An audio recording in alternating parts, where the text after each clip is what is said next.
What is up, Dynasty leaders? Welcome into the official start of the 2021 Dynasty offseason. I am so excited to get to start working on some YouTube content for the offseason. This is arguably the best time for Dynasty fantasy football. Looking ahead to these rookie players, the NFL draft, the summer, the 2021 NFL season. This is going to be a really awesome year and offseason to grind out some content. So today's video is going to be the first of a 12-part installment where I run through my 101 to 112 first round of a one quarterback 2021 rookie draft. And I decided to do one QB instead of Superflex because I really just don't feel like talking about four quarterbacks on like the first four picks. So I want to have more fun with this, talk about more of these skill position players, more guys that you hopefully care more about than Trey Lance and Mac Jones and whatnot. No offense to them, but I don't really want to talk about them right now. I want to talk about some other guys. So today is going to be the 1.01, my clear-cut 1.01, and that is Alabama running back Najee Harris. Let's get rolling.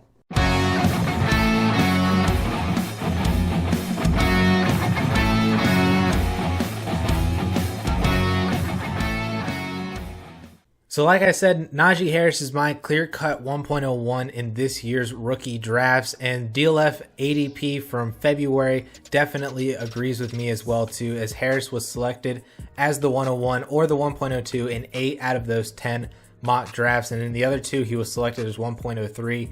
You should be so lucky to get him at 1.03 in one quarterback leagues.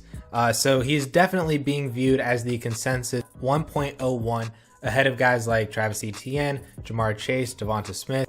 When you look at Najee Harris from a college stats standpoint, I mean, he stayed for his senior year in college, which I think was definitely a very smart decision. We'll get to that in a second. But when you look at his stats, his first 2 years are somewhat underwhelming. And that's because, a little reminder, he was playing with guys like Bo Scarborough, Damian Harris, and Joshua Jacobs over those first 2 years. In 2017, his freshman year, he had 61 attempts, 370 yards, and 3 touchdowns, playing as the fourth string among running backs and even behind Jalen Hurts as well, who is actually the team's leader in rush attempts in 2017. 2018 sophomore season bumps up a little bit with the departure of Bo Scarborough to the NFL. 117 attempts, 783 yards, and 4 rushing touchdowns, still playing third fiddle behind Damian Harris and Josh Jacobs, both of whom then go on to the NFL draft after the 2018 season. And that is where we get to 2019, Najee Harris's junior year, 209 rush attempts, 1,224 yards, and 13 rushing touchdowns. On top of that, 27 receptions, 304 receiving yards, and 7 rushing touchdowns. You love to see those receiving numbers, especially in today's NFL, where those true valuable fantasy running backs are those 3-down workhorses, the guys who can stay on the field for all 3 downs, catch the ball out of the backfield, and get you that high upside ceiling with receptions, especially in PPR leagues and half PPR leagues. Those are the guys that you want, and that's what Harris showcased in his junior year. Now that stat line alone would have led Harris to be a top tier running back in the already elite 2020 rookie class. We're talking he would have been up there with Jonathan Taylor, DeAndre Swift, Cam Akers, Clyde Edwards-Helaire, J.K. Dobbins. He would have been up there with those guys, as well as Travis Etienne, who also stayed for his senior year last year. So as crazy as it would have been for that 2020 class to be as insane as it possibly could have been, Harris and Etienne then decided to stay for their senior year, and I think at least in Harris's case, this was a fantastic opportunity for him to further showcase his skill set and really separate himself from the 2020 class and be at the top of the list for 2021. Najee Harris's 2020 season, 251 rush attempts, 1,466 yards, and 26 rushing touchdowns. He averaged 2 rushing touchdowns per game in his final year at Alabama. On top of that, what was even better is he raised his receiving volume from 27 receptions to 43 receptions, 425 yards, and 4 touchdowns all through the air. That is phenomenal. That is really what you want to see out of your workhorse running backs, and he really showcased that he can be a true threat both on the ground and through the air. On top of the fact that this dude is 6'2", 230 pounds. That's like nearly Derrick Henry size. He's probably going to run around the same as Derrick Henry in that mid 4.5 range. And what would really separate him from Henry is that receiving volume. Henry never had a season over 15 receptions at Alabama. And here, Najee Harris is out here with 2 straight seasons over 25 receptions, a 27 season, and then a 43 reception season in his final year. That is really, really what you love to see. Looking at Harris from an analytics standpoint is also really interesting. Analytics on running backs is not as similar and not really the same as wide receivers when you're looking at breakout age, dominator rating, market share, all that stuff. Running backs is a little bit different. It's a different position, and it really leans heavily and is highly correlated on athleticism and draft capital as well to really get that opportunity in the NFL. And opportunity is king for fantasy. That's what we're really looking for, and that is the most predictable in terms of opportunity at the NFL level. So there are 8 markers that I have identified and found for truly elite running back production and success at the NFL level, and a lot of those came off of the work of Jax Falcone at Dino Game Theory on Twitter. You can go check out his work. You can find his threads where he basically breaks down the anatomy of a top 15 dynasty running back as well as top 24 dynasty wide receivers, and really tries to see and assemble the similarities between all of those guys. So those 8 markers are a round 1 or round 2 draft capital, a sub 4.6 40, a plus 100 speed score, a BMI above 29.75. I'm really looking for the 30s, but 29.75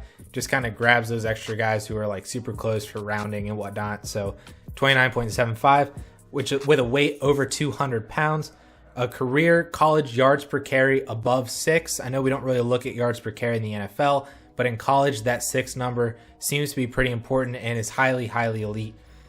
As well as a best reception season over 25. So at least one single season in college with a over 25 receptions, and also best yards from scrimmage in their freshman or sophomore year, over 1,000 total yards, to really show that they have that ability very early on and at a very young age in college. So those are the 8 markers that I'm looking for analytically for running back prospects. And when you look at prospects since 2005, it might shock you to learn that there are only 8 running backs who fit the bill of hitting all 8 of those markers.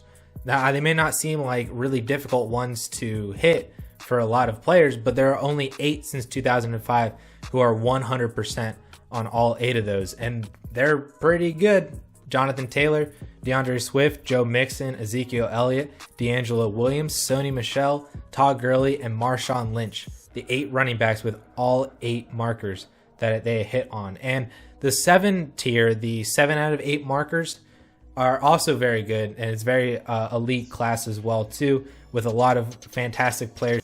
Barely miss on some of these markers. You got guys in this tier like Saquon Barkley, Reggie Bush, J.K. Dobbins, Cam Akers, Nick Chubb, Dalvin Cook, Leonard Fournette, Jeremy Hill, Maurice Jones-Drew, Christian McCaffrey, and Noshawn Moreno. A lot of very good guys who just, like I said, barely miss on one of these markers. Like Saquon Barkley did not have 6 yards per carry in college. Christian McCaffrey did not meet the BMI threshold, but they succeeded and they were elite in a lot of other categories and markers as well too, to all hit 7 out of those 8 markers that I'm looking for. So when you're looking at the 2021 running back class and you're looking at these markers, you will notice that Najee Harris is actually sitting at 3 right now. He has 3 markers hit from what we know, and that is currently weight, best receptions at over 25. He had actually 2 of them. He had 27 and 43 in his final 2 years. And also a career yards per carry over 6. So those are the 3 that he's hit on right now. And then also we are waiting on 3 other ones. Obviously draft capital, we don't know where he's going or where he went yet, but it would be a major shock if he's not a first 2 round type of player. So he could easily hit 4 with draft capital.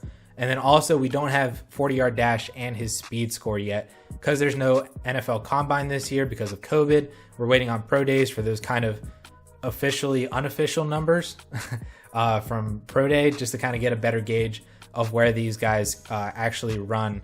And he just needs to clear 4.6, which I and a lot of other film analysts as well too would expect him to be below or at least around a 4.6 40-yard dash. And so for his speed score, I actually did the math. If he clears a 4.6 40, he's definitely above a 100 speed score threshold. So as long as he hits 4.6 and 40 and is a first 2-round draft capital kind of player, he will hit on 6 of those markers. Now, the other 2 markers that he does not hit on currently are BMI. He's actually at 29.5. I'm looking for 29.75. These numbers are pulled from Sports Reference, which I believe are pulled off of like the individual collegiate sites. They list Najee Harris as 6'2", 230 pounds. So with more accurate numbers from his pro day and stuff, we could see that maybe he weighs a little bit more at being 6'2", or maybe he's at that same weight while being a little bit under 6'2", would definitely put him a lot closer to that 29.75 threshold. So he's like super close right there. So you could easily be a 7 type player. Now, the only other marker that he does not hit on, that he actually can't hit on or change at this moment, is the best yards from scrimmage in his first 2 seasons. I'm looking for 1,000 yards. He actually missed that by 217. He had 783 total yards in his sophomore year. But like I said, kind of at the beginning, I'd give him a pass for that because he was playing behind and with 2 or 3 other players who are in the NFL right now. And that is generally not an argument that I really, like to listen to or utilize for the wide receiver position, because I think it's very different. When you're talking about wide receivers, there's generally 3, maybe even 4 wide receivers on the field at the same time. And so that competition for targets is there as long as you are on the field. And, gaining those targets is more of a measurement of your skill and your talent moving forward into the NFL level. But for the running back position, there's only 1, maybe 2 running backs on the field at the same time. And like I said, that's just kind of Nick Saban's thing. I give Najee Harris a pass for that final 8th one. So he is definitely looking at being a 6 out of an 8 marker type of player with the potential very easily to be a 7 out of 8 as well too, which has put him in some very elite company as a running back prospect. Now, when you're looking for the NFL draft, I was talking about how we expect him to be a 1st or 2nd round NFL draft capital type of player. There are 3 teams that I think I've really identified as being a locked and loaded 1.01. This would be his best landing spots possible for him at the next level. The first one would be the Miami Dolphins. They have 4 picks in the first 2 rounds, 2 in the first, 2 in the second. They have the 1.03 and the 1.18, so the 3rd and 18th overall. I don't expect him to take him with the 3rd pick. Those days are over in the NFL. There's no more Zekes and Fournettes. That's Saquons. That's not going to happen probably ever again. That's just the way the NFL is moving. But he could definitely be in play at the 118. And they also have that early 2nd round pick as well, too, the 36th overall pick. And so they could definitely be in play for Najee Harris there. And that would be a fantastic opportunity for him coming into a team where the coach has shown his ability to utilize a true workhorse running back like he did with Gaskin, like he did with Ahmed. That's just what Brian Flores wants to do. He wants a 3-down workhorse running back. You can pair him again with Tua Tagovailoa, potentially pair him with Devonta Smith if they end up going that route, as he has been mocked to numerous times at the 1.03 to Miami and basically turn the Dolphins into the Miami Crimson Tide. So that would definitely be a major opportunity for Najee Harris to go solidify his NFL value at the next level.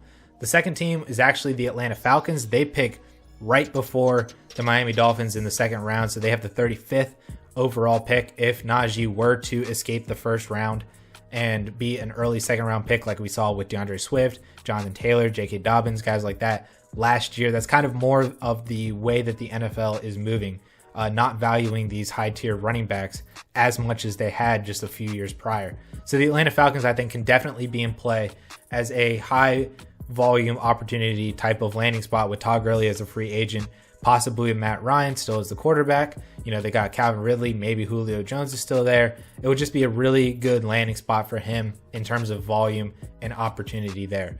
And finally, I'm going to give it to my hometown team, the Pittsburgh Steelers. They pick at the 1.24, the 24th overall pick in the first round. And with James Conner as a free agent, Najee Harris just like screams Pittsburgh Steelers running back and fits kind of that mold that they look for. A true 3-down type of player who's bruising, who's agile, who can beat you on the ground, through the air. That's just really what the Pittsburgh Steelers like to utilize and look for, when you're talking about like James Conner and D'Angelo Williams and Le'Veon Bell and Rashard Mendenhall and Jerome Bettis and Willie Parker. That's like really what you're looking for over the past like 15 to 20 years with Pittsburgh Steelers running backs, all of whom, had their days with great fantasy numbers as well too. So Najee Harris going to Pittsburgh would be a fantastic spot. As a Steelers fan, I don't think they do it. They, generally spend their first round pick on a defensive player. But if he were to go there, that would be a smash spot for fantasy football for Najee Harris and would be easily the 1.01. So with that being said, guys, clear cut 1.01. I hope you guys have some 101s to spend on Najee Harris this year. Maybe, maybe in Superflex you get him at 103, 102, 104, something around there after Trevor Lawrence. And you might even be able to sneak him at the 2, maybe the 3 if some other people like ETN or Jamar Chase or Devonta Smith. Like I said, that top tier is pretty open, but Najee Harris to me at least leads that tier of players. So thank you guys so much for tuning in to this 1.01 video. Please make sure that you subscribe, ring that notifications bell to be notified whenever I drop the rest of these videos in the series from 102 to the 112.